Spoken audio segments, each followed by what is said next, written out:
পরকীয়া সম্পর্কে জড়ায় একই ইউনিয়নের রামকাঠি গ্রামের নুরু খানের ছেলে কবির খান। আমরা তো পরে প্রথম কিছুই জানছিলাম না, বন্যা হয়েছে, বৃষ্টি হয়েছে, তারপরে আমাকে বলান দিয়েছে। সম্মানিত দর্শক শ্রোতা, যে যেখান থেকে ভিডিওটি দেখছেন আশা করি ভালো আছেন। বন্ধুগণ, ময়নাকে কেন্দ্র করে নানান মানুষের নানান রকমের মতবাদ। এই বিষয়ে আবারও নতুন করে গণমাধ্যম কর্মীরা যে সকল তথ্য দিচ্ছে, গা শিউরে ওঠা মতো। গণমাধ্যম কর্মীদের পাশাপাশি স্থায়ী বাসিন্দারাও কিন্তু পিছিয়ে নেই। সম্মানিত দর্শক শ্রোতা, ভিডিওটি একটিও টানবেন না, ফুলফিল ভিডিওটি দেখার চেষ্টা করবেন, কারণ এই ভিডিওতে থাকছে ইম্পর্টেন্ট সব বিষয়বস্তু ময়নাকে কেন্দ্র করে। তো চলুন সম্মানিত দর্শক শ্রোতা, আমরা আর দেরি না করে ভিডিওটি দেখে আসি। ঘটিয়েছে তার নাম হচ্ছে নজরুল ইসলাম। আমাদের ছোট বোন ময়নার সঙ্গে যা হয়েছে, এটা আসলে আমরা ব্রাউনবাড়ির মানুষ যারা আছে আমরা নিতে পারতেছি না। এইমাত্র ময়নার প্রধান নজরুল ইসলাম নামের একজন ব্যক্তি ময়নাকে, সেগুলো জানলে বন্ধুরা আপনারা রীতিমতো অবাক হবেন যে এইটুকু এত বড় অন্যায়, সেটা শুনলেই আপনার চোখে পানি চলে আসবে। ঘটনাকে কেন্দ্র করে প্রধান করেছেন পুলিশ। আজকে আমরা সেই ভিডিওতে আলোচনা করব যে ময়নাকে কে বিদায় করেছেন, এর প্রধান আমরা সেটি আজকে আলোচনা করে নিচ্ছি। তো দর্শক মণ্ডলী, ভিডিওটি অবশ্যই ইম্পর্টেন্ট হতে যাচ্ছে। আপনারা ভিডিওটি লাইক দিন এবং ভিডিওটি আগে শেয়ার করে দিন, এরপর আমরা বিস্তারিত আলোচনা করব আর পুরো ভিডিও আপনারা শুনবেন। তো আমরা আগে একটু জেনে নেই ময়নার সাথে যে ঘটনাটা ঘটিয়েছে, তার নাম হচ্ছে নজরুল ইসলাম। এই ময়নাকে দুনিয়া করে পালানোর জন্য চেষ্টা করেছিল। তাকে জয়দেবপুর রেল স্টেশন থেকে পুলিশ তাকে বলে জানিয়েছেন, এবং তার হাতে যে ফোনটা ছিল সেই ফোনটা সে তার এলাকার বাজারে বিক্রি করে দিয়েছে। সে পালানোর জন্য চেষ্টা করেছে। আমরা একটু পরে নেই।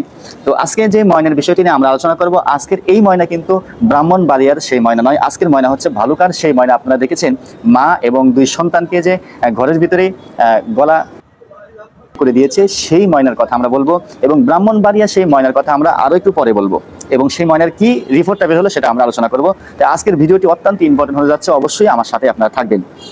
আমরা একটু পরে নেই যে এখানে বলা হয়েছে ময়মনসিংহে মা ও দুই সন্তানের গলা উদ্ধার।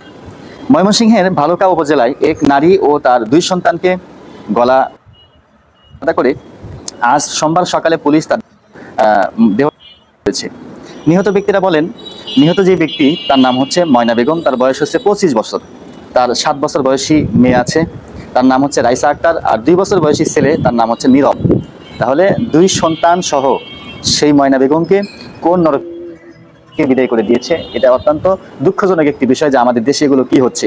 ওই বাসার পাশের কক্ষে রফিকুলের ছোট ভাই নজরুল ইসলাম থাকতেন, অর্থাৎ সেই নজরুল ইসলাম, রফিকুল ইসলামের ছোট ভাই নজরুল ইসলাম, সে ওই বাসায় পাশে একটি বাসায় থাকতেন। সে ঘটনার পর থেকে তিনি নিখোঁজ। মানে এই ঘটনা যখন ঘটেছে তখন থেকে তাকে আর খুঁজে পাওয়া যায় নাই। আমরা ব্রাহ্মণবাড়িয়ার ময়নার বিষয়টা আরেকটু পরে আলোচনা করবো যে তার সেই ইমাম মসজিদদেরকে কতটুকু তদন্ত নিয়েছে। আপনারা ভিডিওটি টানবেন না। ময়মনসিংহের অতিরিক্ত পুলিশ সুপার আব্দুল্লাহ মামুন বলেন, মা ও দুই সন্তানকে গলা করে দুনিয়া থেকে বিদায় করেছেন। কারা কি কারণে এ হত্যা দিয়েছে তা শনাক্ত তদন্ত পুলিশ তদন্ত করে ঘটনা আসলে ঘটলো কার ইঙ্গিতে, কার ইশারায় ঘটনাটা ঘটলো। এবং আরেকটি বিষয় জানিয়েছেন যে ওই নজরুল, অর্থাৎ রফিকুলের ভাই নজরুল, সে আপনার এই জয়দেবপুর রেল স্টেশন যে সেখানে এসেছে, সেখানে সে পালানোর জন্য চেষ্টা করেছিল, কিন্তু পালাতে পারেনি। পুলিশ যে কোনোভাবে জানতে পেরেছে, জানার পরে তাকে ওখান থেকেই। এবং এটা জানা গিয়েছে যে সেই নজরুল ইসলাম এর আগেও নাকি তিনি একটা কেসে, খুব কঠিন একটা কেসে, মা এইডার কেসের আসামি। তো সেখান থেকে মাত্র 2 মাস হলো ছাড়া পেয়েছে। ছাড়া পাওয়ার পরে, জামিন পাওয়ার পরেই 2 মাস পরে আবার তার ভাবি এবং 2 ভাতিজা, নিজের সন্তানের মতোই ভাবি এবং 2 ভাতিজাকে দুনিয়া থেকে বিদায় করে দিল। এখন এই যে নজরুল ইসলাম যে ঘটনাটা ঘটিয়েছে, এটা আমাদের বাংলাদেশকে একবারে কাঁপিয়ে তুললো যে একই রূপের ভিতরে মা এবং 2 সন্তানকে যেভাবে দুনিয়া থেকে বিদায় করে দিল। তো ময়নার ভাই তিনি বলেছেন যে যেহেতু আশা ধরা পড়েছে, এর সাথে নাকি আরো কিছু থাকতে পারে বলে জানিয়েছেন পুলিশ সুপার। যে ঘটনাটা ঘটেছে তিনি অবশ্যই কারণ না করো বা যে কোনো কারণে একটি ঘটনা ঘটিয়েছে। দর্শক মণ্ডলী, এবার আসুন আমরা ব্রাহ্মণবাড়িয়ার সেই ময়নার ঘটনাকে নিয়ে আমরা আলোচনা করে নেই। আপনারা জানেন ময়নার ঘটনাকে কেন্দ্র করে ইমাম এবং মুয়াজ্জিন সাহেবকে করে নিয়ে গিয়েছেন পুলিশ।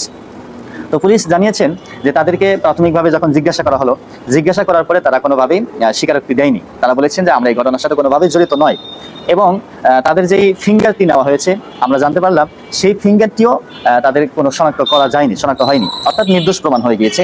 কিন্তু পুলিশ এখনো তাদেরকে মুক্তি দেয়নি, তবে আরও জিজ্ঞাসাবাদ, আরও কিছু তথ্য হয়তো জানার আছে, এই জন্য পুলিশ তাদেরকে এখনো ছেড়ে দেয়নি। তবে আমরা জানতে পেরেছি তাদের দুইজনকেই দেওয়া হয়েছে 6 দিনের। এখন বিষয়টি হলো, ময়নার বাবা বলেছিল, এবার শুধু ময়নার বাবার কথাটা একটু পরে বলি, এই এলাকাবাসী ইমাম সাহেবের ব্যাপারে বলেছেন যে ইমাম সাহেব অত্যন্ত ভালো মনের একজন মানুষ এবং তিনি এই ধরনের কাজ কখনই করতে পারেন না। আমরা যতটুকু জানি ইমাম সাহেব কোনো একটা মহিলার দিকেও তাকান না, তাহলে সে এই ঘটনা কিভাবে করতে পারে? আর আমি যতটুকু শুনতে পারলাম যে ওই ইমাম সাহেব নাকি ওই দিন বাড়িতে ছিলেন, সন্ধ্যার দিকে এসে দেখে যে এই ঘটনাটা ঘটেছে।